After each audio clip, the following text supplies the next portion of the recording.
Good morning. Thank you so much for joining us. Today, we are going to talk about Social Security disability for colon cancer and a little bit about what we will go through today. We'll first start out by talking about some Social Security disability basics, and we will then go on to Social Security guidance. We will talk about potential listing 13.18, which is specific to colon cancer. We'll talk about some considerations, and then finally we'll close out with how an attorney may be able to help you with your Social Security disability claim. Before we go any further, I do want to first mention that I do not take questions on the live webinars. And the reason for that is not because I don't want to help. I do. The reason for that is because oftentimes what you might think is a simple question actually requires quite a bit of information that I might need from you. And I don't want you to have to share that in front of others. We also don't really respond to any questions on the replays. And the reason for that is the same. So instead, what I do encourage you to do, because I do want to help, is we will on the live right now drop a link in the chat. If you have questions, feel free to click that link. You can keep it up throughout the presentation. That way, if you come up with a question in the middle, you can go ahead and book a call. But what that link will do is it will kind of bring you to my calendar, and you can schedule a call there. So that way we can chat through your specific questions, and I can get any of the additional information that I may need to be able to give you as good of an answer as I can. On the replay, that link will be down below. So feel free, if you have questions either throughout this webinar, just in general, or at the end, to go ahead and click that link. We'll also put it again at the end of the webinar. Typically, there aren't a whole lot of questions that come in because I do make this announcement at the front. But in case there is a lot of stuff going on in the chat, we'll go ahead and we'll put it in again at the end. And again, if you're watching on the replay, that link is down below, so you can feel free to schedule a call at a time convenient for you. If there is no time available on that calendar and you still have questions, at the very end of the webinar, there is our phone number as well as an email address, and you can feel free to reach out to us on either of those avenues as well. And we will always get back to you as soon as we possibly can. All right, so a little bit about me. My name is Caitlin Wildoner. I'm the founding attorney of Beacon Disability, PLLC, which is a law firm based in Florida where we exclusively practice federal administrative law. And we focus on assisting clients within the United States with their agency level SSDI and SSI matters, meaning we can sometimes help starting at the initial application all the way through the appeals council stage. If for some reason we can't help, we do try to connect you with somebody who can, or at least get you pointed in the right direction. So, turning to Social Security disability basics, there are two different Social Security disability programs. They both will require that you be disabled and unable to work for a period of at least 12 months due to physical and/or mental impairments. So there is a duration requirement. I do always say you have to be disabled for at least 12 months in order to qualify. However, those 12 months don't have to pass before you apply, and sometimes they don't even have to pass before you can be approved. What happens is Social Security looks at the medical records and they try to understand what's going on and what the future might look like for you.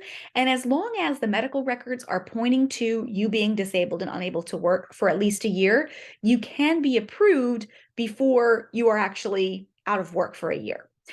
So that trips people up. Sometimes they say, okay, well, I have to be disabled for a year, so I have to wait a year before applying. No. I always tell people to apply. As soon as you know you're not going to be able to return to work, apply. At the very least, what happens is 8 months later, surprise, you're well enough to go back to work, then you can go ahead and withdraw your application. But if right now it's looking like you're going to be disabled and unable to work for at least 12 months, go ahead and get that application in. It gets the ball rolling. Again, Social Security may deny the initial application. If you're still unable to work, appeal. You don't have to be disabled for 12 months before applying. That's just kind of the rule that you have to, it has to be reasonable to be expected that you will be disabled for at least 12 months. Where the programs differ is with SSDI benefits, Social Security Disability Insurance. Those benefits are based on what you paid into the system while you were able to work. So for those benefits, you have to have sufficient number of work credits. And typically we say that you must have worked 5 of the last 10 years. So if you've worked 5 of the last 10 years, you've paid into Social Security for at least those 5 of 10 years, you may be able to qualify for SSDI benefits. There are, if you're a younger individual, under 30, you may not have had to have worked for 5 of the last 10 years. There are some exceptions to that rule, but that's typically what we say is you have to have worked 5 of the last 10 years. You can check to make sure if you have sufficient work credits for SSDI benefits actually online using your My SSA account. So they being the Social Security Administration, used to mail out statements every year of kind of where you stood, your income, and what it looked like your retirement benefit would be. And they also do your disability benefit. And so if you log in to your My SSA account, you can look to see what your estimated disability benefit would be, your estimated retirement benefit would be, if you are eligible for one or both of those programs. With SSI, you don't have to have that work history requirement, but instead there are income and asset restrictions. You cannot have more than $2,000 in assets if you are single, and more than $3,000 in assets if you are married. There are also income restrictions, and the income restrictions vary depending on the size of your household. And so those I don't go through in great detail because it's not as black and white as the asset restrictions are. So those are the two programs. Unfortunately, there are a group of people that do not qualify for either one.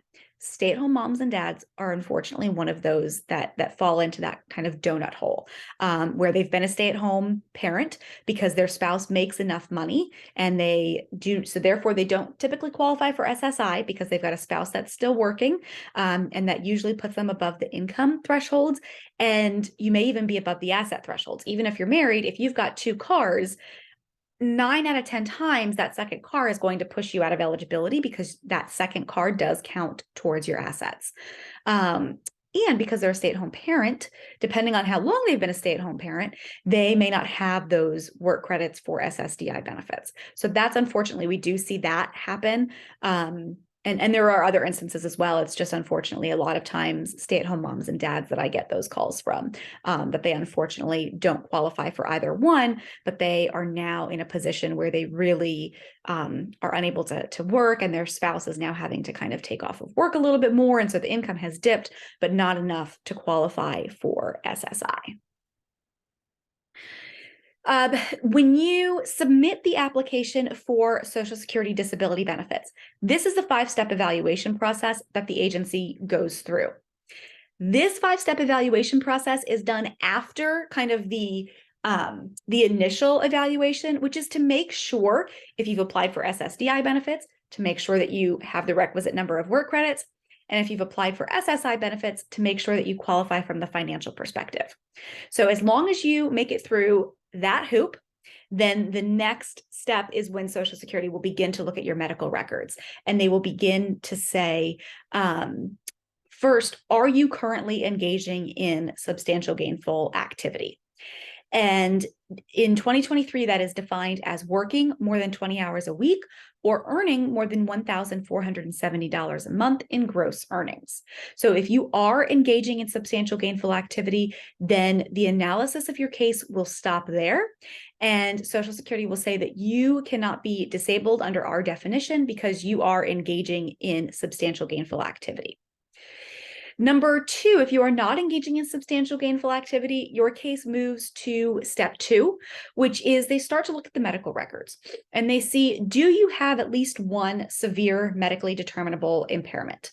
And they are looking at that to see if you have at least one condition that has more than a minimal impact on your ability to function in a work environment. So that's where the medical records come into play and where they are important. If you don't have at least one severe impairment, then Social Security will say that you cannot be disabled under our rules.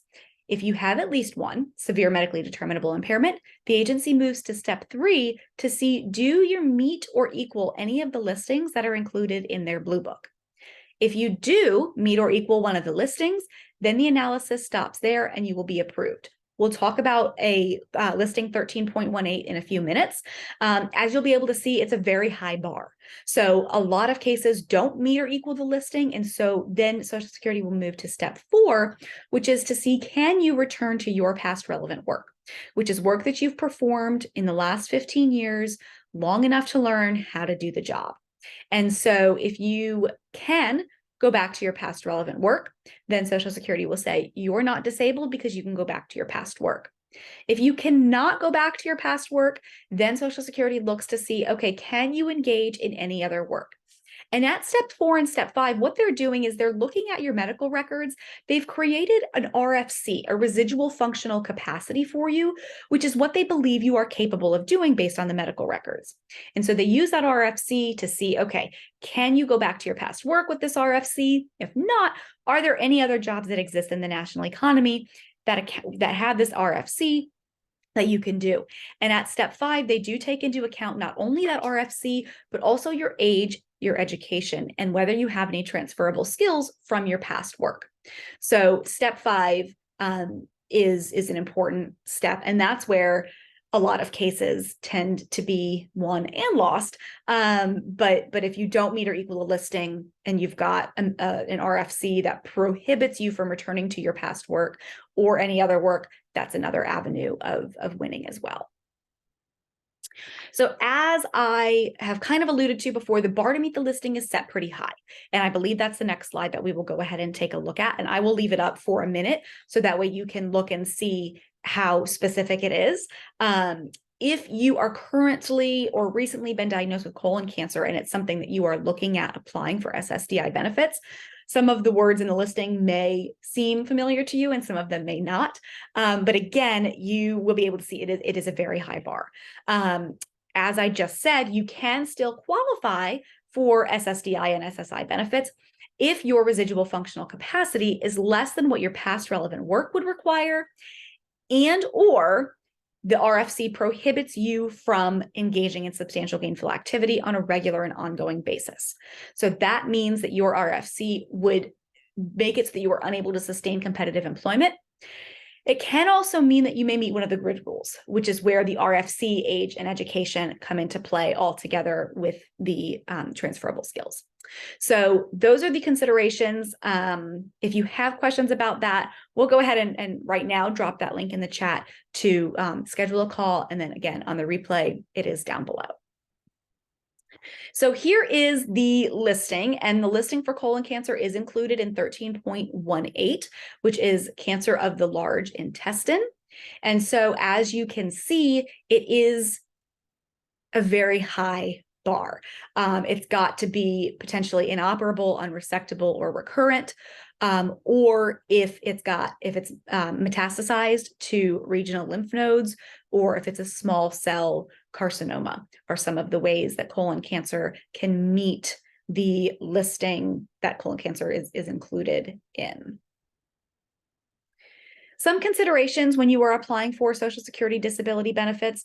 Number one, as I've kind of alluded to throughout, medical records are paramount. I start this slide with that and I end the slide with that.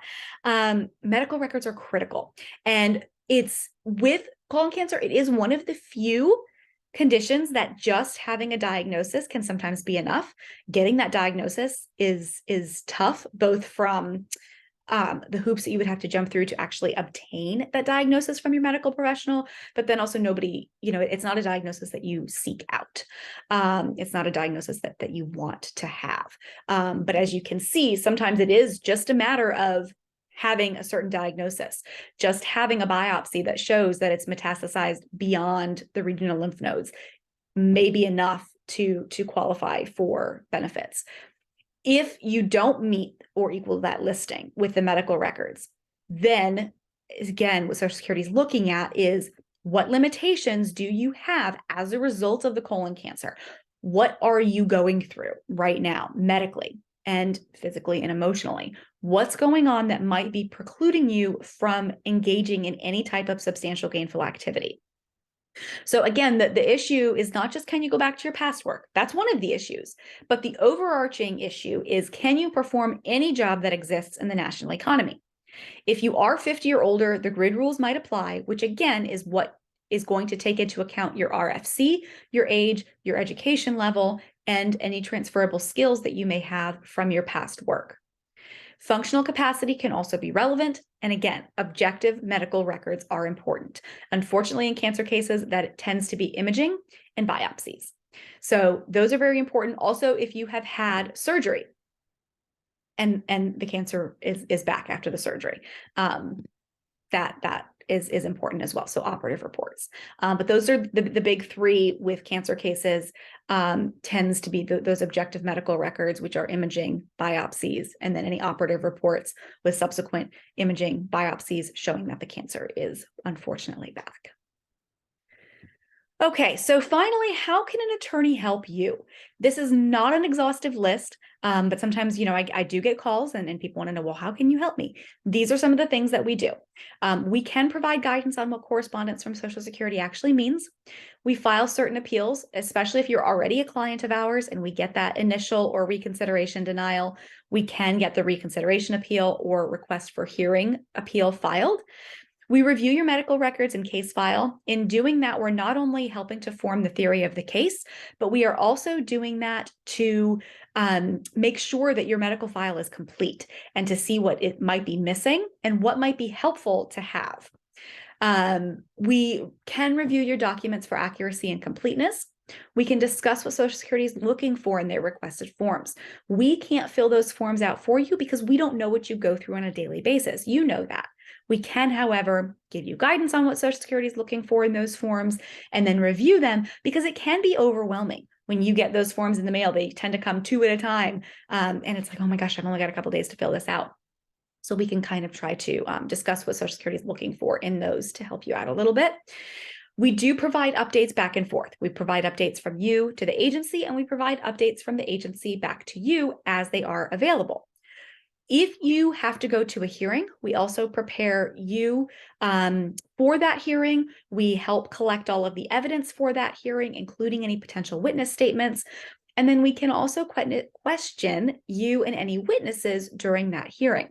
I will say we don't typically have witnesses on our side in the hearing. And the reason for that is the hearings are only allotted a certain amount of time.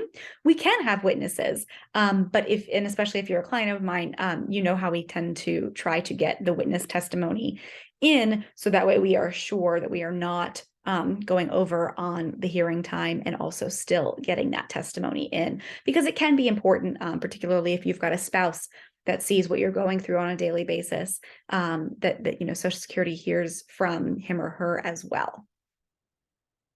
So again, here is our contact information. We will also once again drop the link to schedule a call in the chat. If none of those times work for you, you can always give us a call, send us an email. As I mentioned before, if for some reason we are not able to help, we do try to connect you with somebody who can, or at least point you in the right direction of somebody who might be able to help or what you need. If you have questions, please do feel free to reach out. I'm always happy to help in any way that I can. Thank you so much for joining. I hope this was helpful. Have a wonderful day.